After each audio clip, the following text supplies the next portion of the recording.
உலகத் தமிழ்க் கழகத்தை நிறுவி தலைவராக இருந்தவர் தேவநேய பாவாணர். தாவரத்தின் குலை வகைகளை குறிப்பதற்கான தமிழ்ச் சொற்கள்: கொத்து, அவரை, துவரை முதலியவற்றின் குலை. கொத்து, அவரை, துவரை முதலியவற்றின் குலை. குலை, கொடி, முந்திரி போன்றவற்றின் குலை. கதிர், கேழ்வரகு, சோளம் முதலியவற்றின் கதிர். அலகு அல்லது குரல், நெல், திணை முதலியவற்றின் கதிர். ஆன்சர் 2, 3, 4, 1. நாடும் மொழியும் நமதிரு கண்கள் என்று கூறியவர் சுப்பிரமணிய பாரதியார். ஒரு தாவரத்தின் அடிப்பகுதியை குறிப்பதற்கான தமிழ்ச் சொற்களை பொறுத்துக. தாள், நெல், கேழ்வரகு முதலியவற்றின் அடிப்பகுதி. தாள், நெல், கேழ்வரகு முதலியவற்றின் அடிப்பகுதி. தண்டு, கீரை, வாழை முதலியவற்றின் அடிப்பகுதி. தண்டு, கீரை, வாழை முதலியவற்றின் அடிப்பகுதி. கோல், நெட்டி, மிளகாய் செடி முதலியவற்றின் அடிப்பகுதி. நெட்டி, மிளகாய் செடி முதலியவற்றின் அடிப்பகுதி கோல். தூறு, குத்துச்செடி, புதர் முதலியவற்றின் அடிப்பகுதி. ஆன்சர் 3, 1, 4, 2.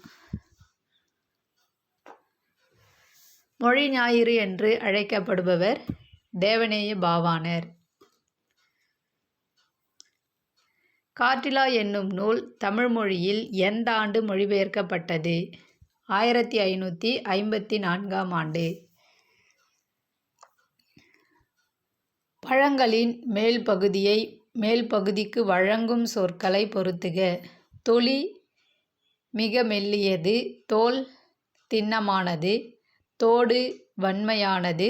ஓடு, மிக வன்மையானது. 2, 4, 1, 3.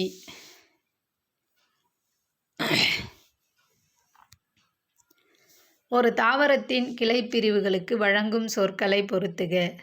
கவை, அடிமரத்திலிருந்து பிரியும் மாபெரும் கிளை. கவை, அடிமரத்திலிருந்து பிரியும் மாபெரும் கிளை. கிளை, கொம்பின் பிரிவு.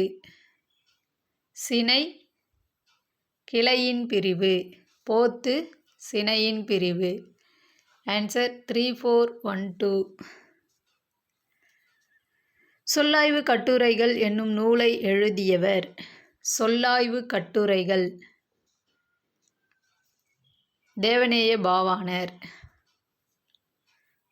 காற்றிலா என்னும் நூல் டேஷ் வரி வடிவில் அச்சிடப்பட்டுள்ளது.